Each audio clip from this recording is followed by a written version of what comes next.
Hey everybody, welcome to another episode of Video Entrepreneurs Live. We are really excited to talk with you guys today about brand deals and pricing and how you integrate them into your content and ideas for all of that good stuff. It's going to be a great conversation. Steve is in the hot seat. There's a link to his channel in the description below this video. It is youtube.com/Steve Marin. He's a DIY woodworking. His tutorial channel features woodworking for mere mortals, over 500,000 subscribers, and he's doing a lot of really good stuff over there. You guys can go click on his channel and go check him out down there. But first of all, if this is your first time here, this is a show for you guys as YouTube creators. We are 5 or 6 actually full-time YouTubers, and we're just discussing ideas in our business to help each other out and hopefully help you guys out with answers and solutions and ideas that can help you think better about your own audience development and your own channels and how you develop that to form a business around it that supports the community that you're developing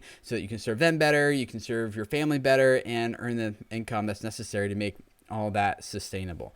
As we go forward with this, guys, here today, I would love it if you guys would tweet me here, right here, at Tim Schmoyer. And the reason for that is while we are going through this session live here today, I will be featuring your tweets on screen. So things that are relevant to the topic, give me your ideas, give me your thoughts, whatever you feel would be helpful for everyone who's watching this to see. Probably not questions. I haven't been featuring those. We've got like other comments and ideas that relate to what we're discussing. Definitely tweet me and I'll be showing them here on screen. But before we get started with everything here, I want to take a second to just thank this episode's sponsor, which is Audio Blocks. And one of the reasons I really love Audio Blocks is who I use for my for all my audio stuff and stock music and stock audio is because it is a great place to get stuff for one subscription fee and just flat $99, and you get unlimited access to download everything in their entire library for an entire year. So if you're looking for royalty-free music, royalty sound effects, audio loops, it's all right here. And this is what's really cool about it. Unlimited downloads as much as you want. There's no limits, no caps, no like, hey, each track costs a certain amount of credits that you get every month, like a lot of other royalty-free audio sites do. Their site's always updated. It's 100% royalty-free. And once you download the track, you can keep it forever, even when you don't have an active subscription to the site anymore. You can just use it perpetually over and over and over again. Not like some of these other royalty-free sites where you get like a license to use it in one work one time and that's it, and you got to get another license if you want to use it again. So I really like that about this site. You can just go browse. Let's look at some funk here. And you can filter it a lot of different ways, by moods, by genres, by tempo, by duration, if you're looking for a track that's a specific length. And then you can just hover your mouse over it and listen to it, preview the ones that you want, download the MP3 of the wave right here. And it's a really great resource for music, I found. One little tip for you guys who are YouTubers is that sometimes the audio that's in here does get flagged in Content ID. Has nothing to do with audio blocks. Has everything to do with what the composer has chosen to do with their music. And in that case, every single time that happens, I just file a dispute through YouTube, show them the license I have through Audio Blocks, and it gets cleared usually within a day or so. So it's not usually a big deal, but just a little heads up that could happen. So go check them out. There's a link in the description below to get that special offer, $99 for 1 year. Usually it's like $79 a month. But for you guys, use that link in the description of this video and get it for $99 for an entire year. So go check that out. Sweet. Well, hello, everybody. Good to see you. Hello, hello. Hey, Tim. Hi. So why don't you introduce yourself, Steve, real quick, and then tell us how we can help you today. Sure. Hey, everybody. I'm Steve. I've got a DIY woodworking channel called Woodworking for Mere Mortals, where the focus of the channel is showing people how to make cool stuff for your home without a lot of money or experience. So I'd like to talk about brand deals and about taking them to the next level. Since I don't sell any products, a large part of my income comes from paid sponsorships and brand integrations. And these are basically two kinds. I do the 60-second shout out ads. These are the ones usually near the end of a video where I talk about the sponsor's talking points. You've all seen these, whether they're, you know, Audible or Loot Crate or Harry's. The content of my video doesn't have to relate to those shout outs at all. They're just kind of tagged on there. Then I do custom videos, and this is where I can make an entire video for a sponsor.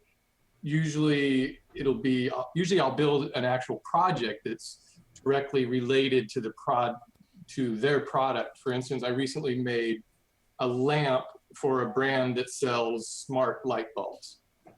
So what I'd like to do is take these brand deals to the next level by offering brands more integration opportunities. For instance, I've never done any paid Facebook or Twitter posts. I know a lot of people do those. I've added those to my media kit, and we'll see what happens. And I've also thought about maybe doing some 10-second in-card shout-out ads. So those are kind of what I'd like to hear your thoughts on brand integration. Also, and if we have time, I'd like to touch a little bit on pricing. How do you value your time? And more importantly, the real estate that you're selling in your video. I mean, once those ads are in your videos, they're always going to be in your videos, even if you're no longer working with those brands. So anyways, I'd like your take on some of this. Cool. Are you working usually with agencies or directly with the brands? I've just started working, well, both. I'm working more with agencies now than I have in the past. Okay. I think we've talked about that briefly before. So I mean, I work with a lot of brands as part of my channel. They're all business related though, not really obviously in your space. Most of the people who are at the agencies have no idea what they're doing. Like they have no idea how YouTube works. They have no idea how to create a campaign. And so what I found is part of it is on us as creators to direct the brand as to a campaign that will work for them. I don't do any one-offs.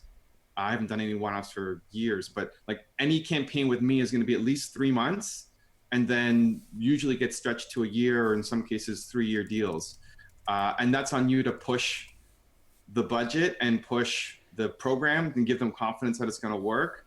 And I'll often end up like, they'll come to me and say, hey, we have a $5,000 budget, and that gets turned into a $50,000 or $100,000 budget after a couple conversations. But it's on you to kind of push that conversation forward and give them a plan that makes sense.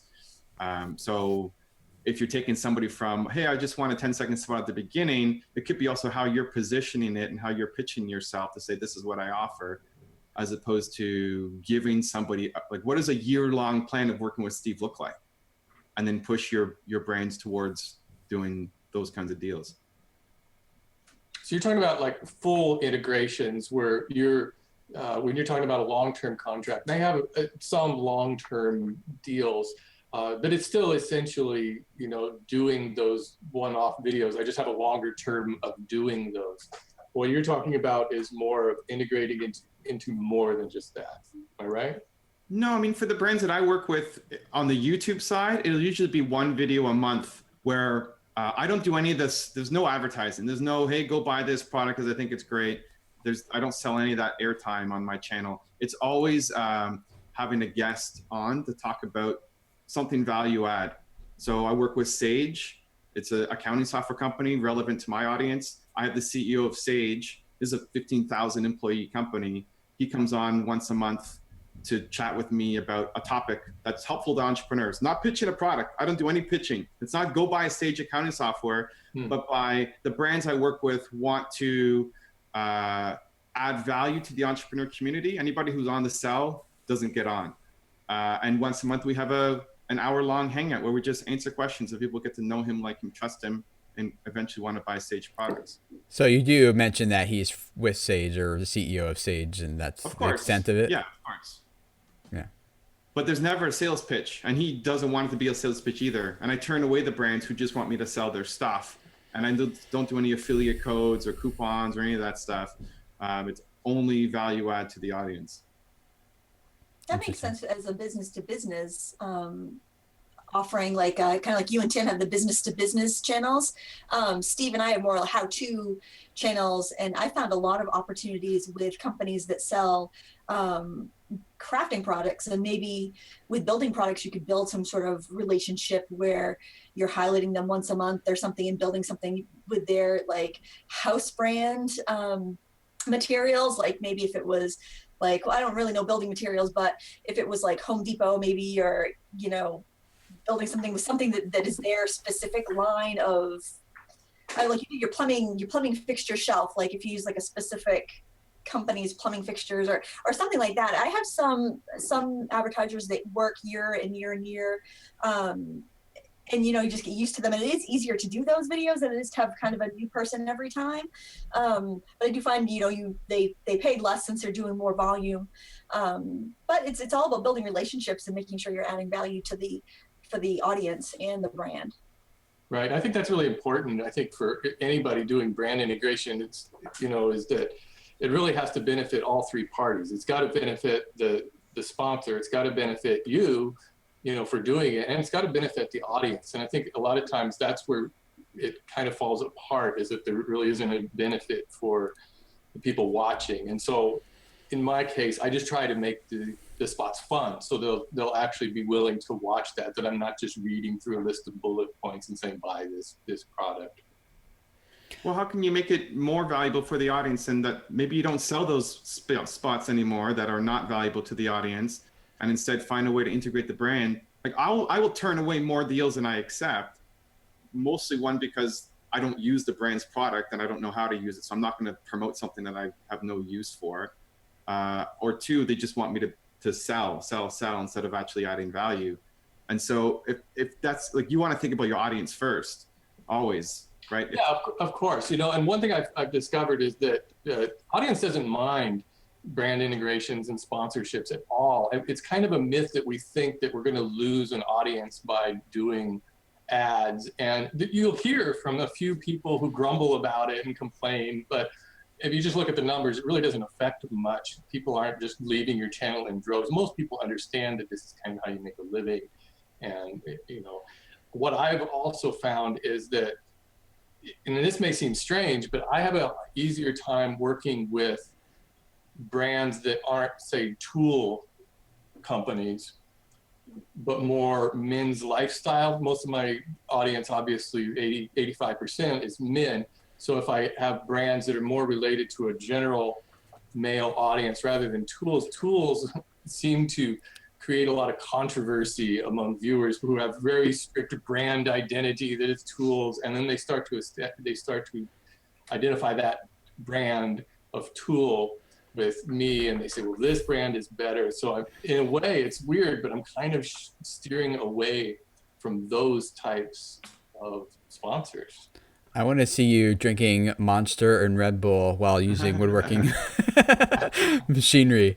No, I agree with Evan, and I want to hear what Clint says, because I know Clint probably does tons of brand deals. But I also stopped doing like the plug shout out ones, because it kind of felt like a commercial in the middle. Like someone clicked to get some sort of value, and then in the middle I'm like, and then our last point's coming up in just a second. First I want to tell you about blah blah blah, and they're like, what? So at least that's been my audience anyway. Maybe yours is different, but I've stopped selling like the plug shout out ones, and instead it's either something ongoing like Evan says, or I will do the one-off videos, but like dedicated reviews, sponsors. Like, so if it's an audio block sponsorship, I'm gonna make a video about, you know, top places to find royalty-free music, audio, whatever, you know, and then I'll include them as one of them and mention that they're sponsoring it and things like that. But I charge a lot more for those. Ideally, I do what Evan's also talking about, and you know, where it's like an ongoing relationship, like I kind of did with this series here. Like I worked out the 3 brands, like this is gonna be an ongoing relationship for the extent of the first 12-week trial of this video entrepreneurs series, and I'm still giving them a shout out, but it's kind of different because I wasn't sure how to make you guys talk about stuff that related to them. I'm sorry, Tim, were you done? No, yeah, that's good. Yeah. Sorry. I do mostly integrated, like dedicated videos because I work with a lot of crafting companies and crafting products. So when I take on a sponsor, I want to make sure that people know what the product's about, how to use it. They can see the quality of it. If I get it and it's awful, then I obviously wouldn't do a bad review. I just send it back and be like, I'm not gonna promote this, and of course not accept any money. But I find that as long as you're educating people about a product, that there hasn't been any negative side, nobody grumbling about it. The people that are interested in it will go find out more. The people that aren't won't. And I always try to give a way that you can do it with supplies you already have. So if they're the brand new markers that everybody's, pining after, and, I realize you can get the same effects with, whatever markers you already have. These are nice, but if you already have a set, you don't need to buy them. So they don't feel pressured. They don't feel like I'm expecting them to go out and support these sponsors. It seems to work out really well. And honestly, I found that if you point out some negative effects or some things that I didn't like, that actually kind of, I think, works a little bit better, because then they know that everything I'm saying is accurate, and they can make their own choices about it. But that's what I tend to do. I don't do very many of the plugs. They're usually integrated all throughout the video with the products that they've been sent. And I only do craft and DIY companies. I get asked, but from agencies usually to promote odd things like those bed in the bags, those kind of like you do the Casper ones. It was another company, but like the bed that pops out of the box. And I'm like, well, the only way I could integrate that is to do a quilting tutorial, and a quilt takes a lot of time to make and a lot of money in supplies. And, I think they wanted to, pay me $400. It's like, that would be fabric. I mean, I can't, but and that's such a stretch. And if I have to stretch that far to integrate it into a DIY project, then I'm not going to do it. So it's too bad, because I find the crafting companies don't want to pay as much as, general women's lifestyle, for instance. That's the way, same with tool companies are the same way. They're more than willing to send out lots of tools, and with you, they'll send out craft supplies. But when, let's work out a deal, not so much. And it stinks when all these other influencers are willing to work for free or free tools. It's like, you're killing us. I got thoughts of that. It's a different size channel too, right? I mean, Steve has 500,000 subs on his channel. Steve, back to the early point though, I would still try to find a way of not just, this is something that my audience will tolerate and deal with, but turning that into, this is something that actually adds value. Like, the commercial is the value, not just to sit through this. One of the ways that I found it helpful, and maybe there's a way you can do it, is involving the people from the company. Right. So like, if you get something from a light bulb company, I think you were talking about before, could a rep come out and talk about, like, help you build this light together?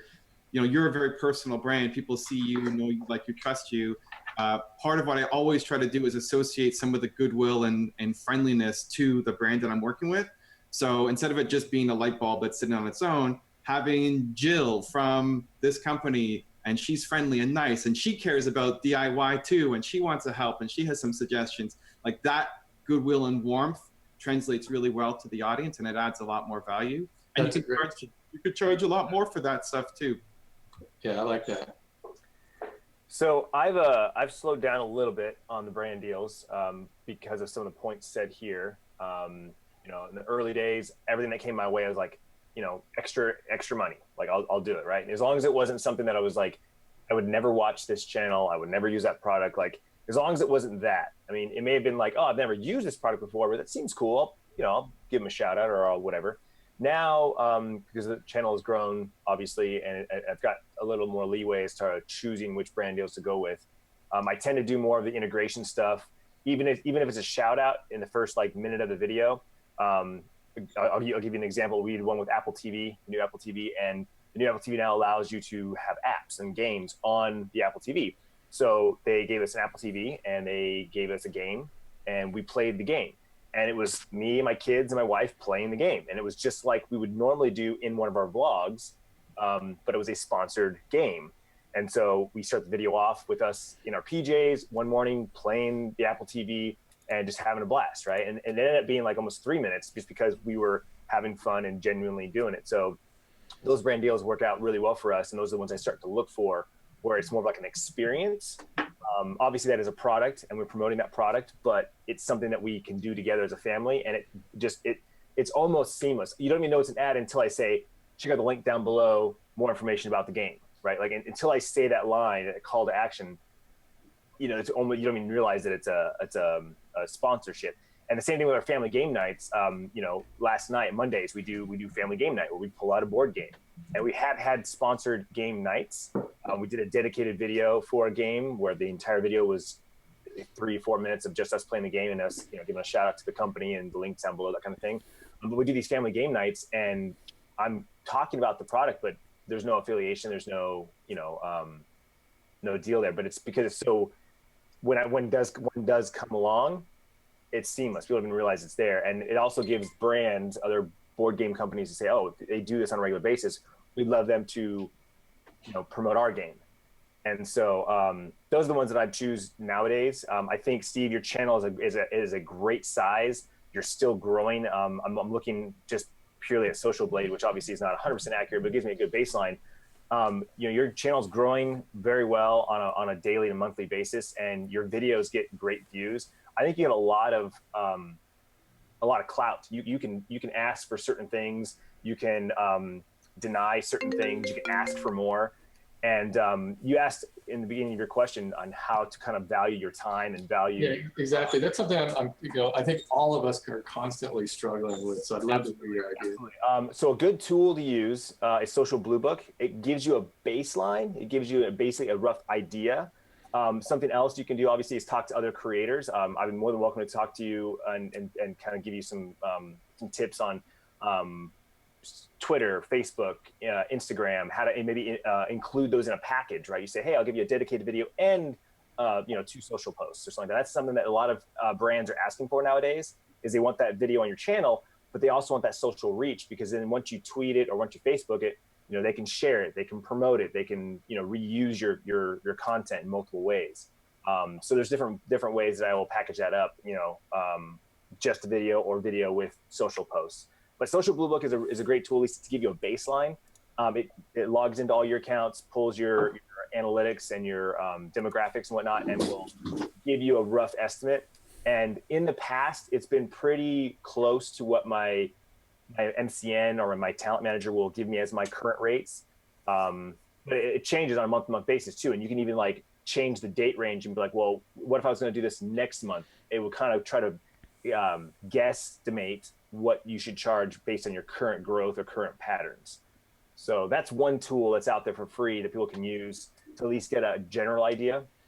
I found it to be pretty accurate. I mean, I charge way more than it says for me, but that's because I have a very narrow, targeted, specific audience that you're not going to access, except for maybe like 1 or 2 other places.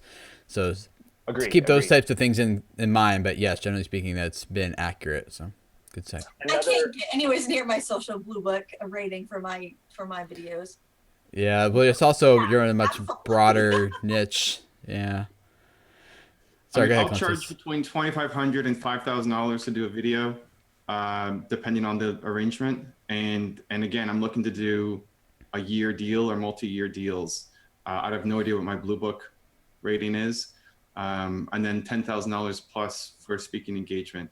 I think that the key thing is they need to see you not just as one social media guy that they can send stuff out to and you're one of many. I think the key is giving them a strategy, and now you're part of their team. And that starts with you and your mindset and delivering value beyond just, oh, okay, I want to sell this tool or this men's lifestyle product, and here are a bunch of people on Snapchat and YouTube and Twitter, and Steve is one of those guys, and I'm just going to beat him down on price because I can get those views on Twitter or from some other YouTuber. It's much more about providing value and a strategy. And when you get on the phone with them, you are the one telling them how to be successful on YouTube, because chances are, you know, they don't have a great channel and they have no idea what they're doing. And so that adds the extra value that then you can command a premium, because now you're helping them guide a strategy that will work for them. So first, it's like you understanding what that strategy might be to help a brand, and then communicating that so that they don't just see you as another YouTuber or social media guy to send money to. One of the things you said, Evan, that was helpful for me, like I think we did a video about this on my channel, I think, didn't we, about brand deals? And one of the things you said in that was don't compete on views, like, because the brands are like, how much exposure am I going to get? And so I get X number of views, so it's worth this amount of money. But instead you're like, you want them to just want the social equity you've built in your brand to rub off onto their brand. And so it's really more about creating and developing and growing a brand that people love and really trust, and not really trying to compete on views, because then you're just kind of they're going to go with the lowest common denominator at that point.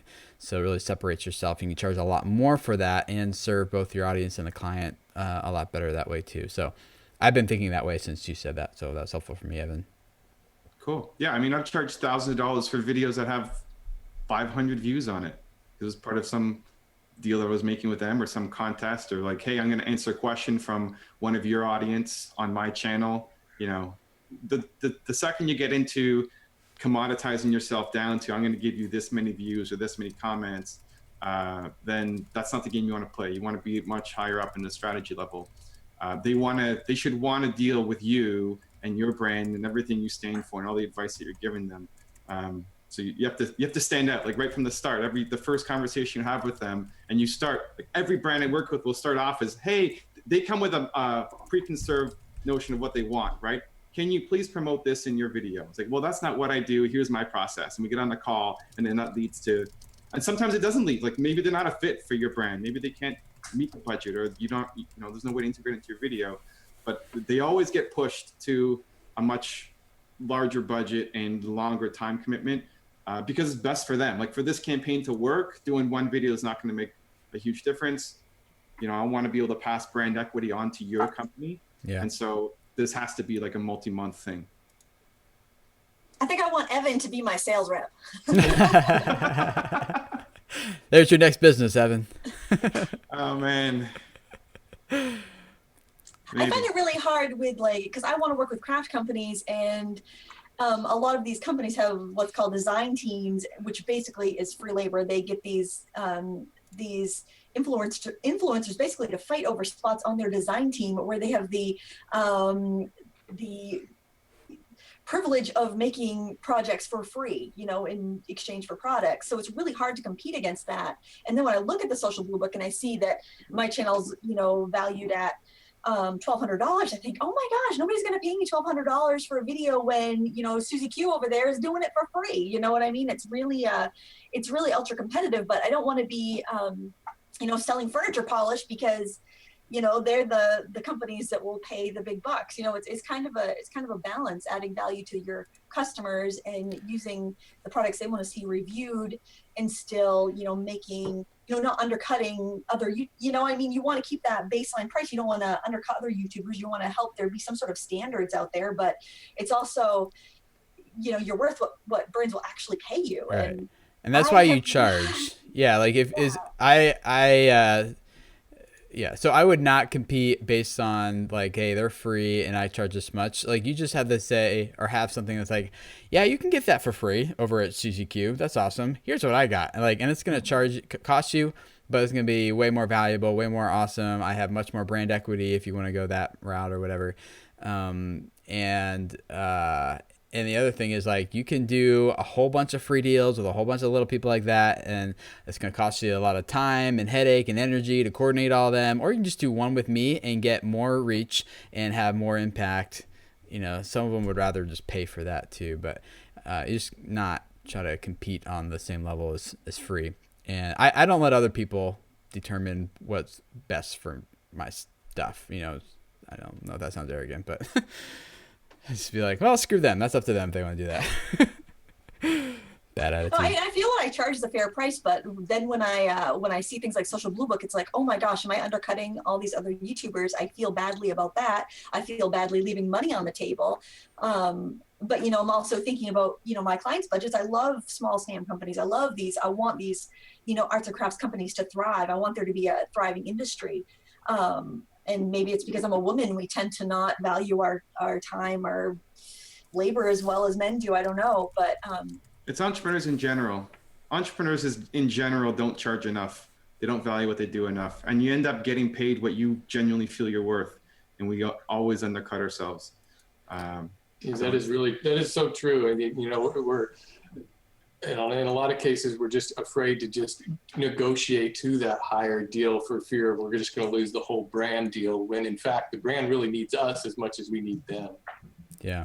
I found that and there's a whole big story behind this, but the principle is exactly what Evan just said is true, is that when you charge more, they think of you more as premium rather than like, oh, I could do this for free or I could do it for $5. Instead of like, I could do QZQ for free or I could do Lindsay for $1,000 like, whoa, okay, so what's going over here with Lindsay? And then you have this different pitch that's a totally different approach or something, and then they're like, okay, like she must be worth something and she's charging that much. Or some of them will balk, and I have that too, and they'll just be like, are you even, and they'll point out everything on my channel that's wrong and why I shouldn't be charging that, and I say, okay, that's fine, I don't need to work with you, like you don't have to pay, like don't be mad at me because you can't work with me on the terms that I have. So but there's others who are, as in this case here. I got 3 sponsors just for this one show for 12 weeks, right? So there's others that will. And so, sorry, just to add on to that, Tim, for Steve, before you can get them to think about you being a premium brand, you need to think of yourself as a premium brand first, right? Like until you think I'm premium, nobody else is going to believe that you're premium.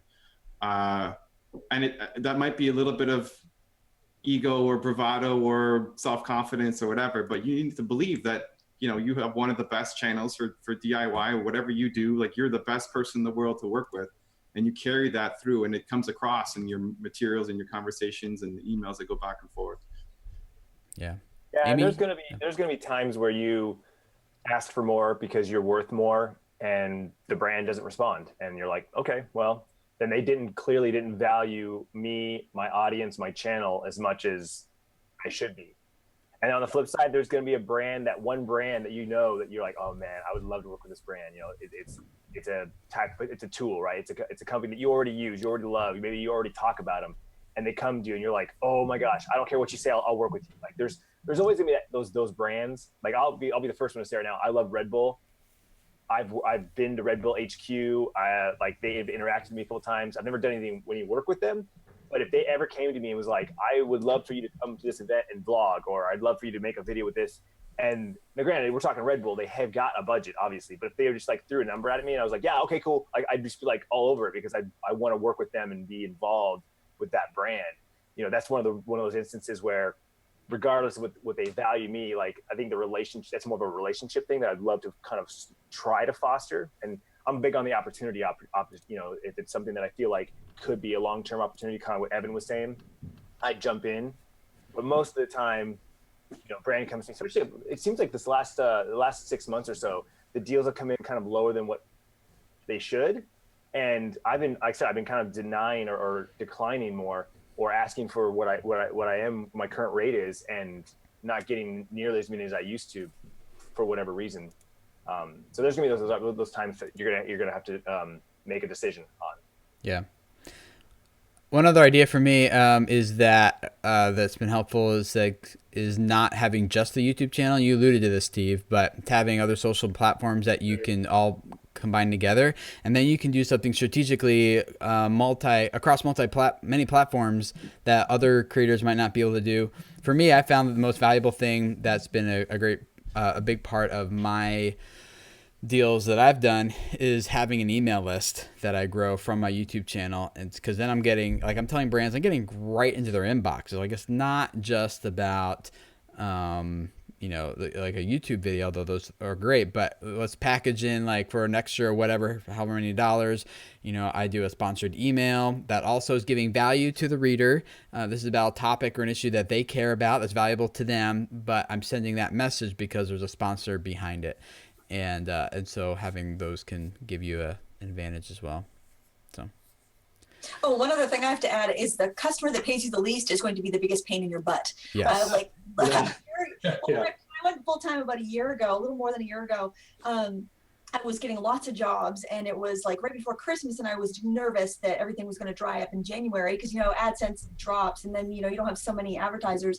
So one of the customers that had sponsored a few of my videos through FameBit, so I reached out to them and said, would you like to do you know, a package deal? And so they came back knowing that I must have the insecurity, you know, vibe or something. So like, oh yeah, we'll do, you know, if you'll do 5 videos for $500, we'll do that. And I was nervous. So I'm like, well, I guess I'll take it because I don't know if I'll have anything in January.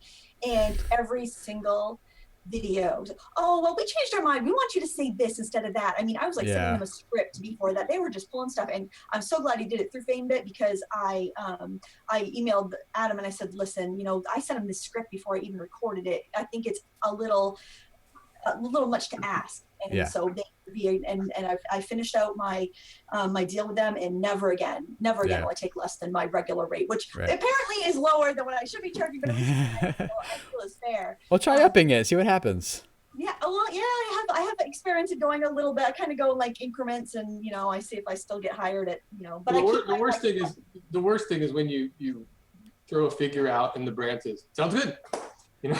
Yeah. Kind of like, don't face palm. Yeah.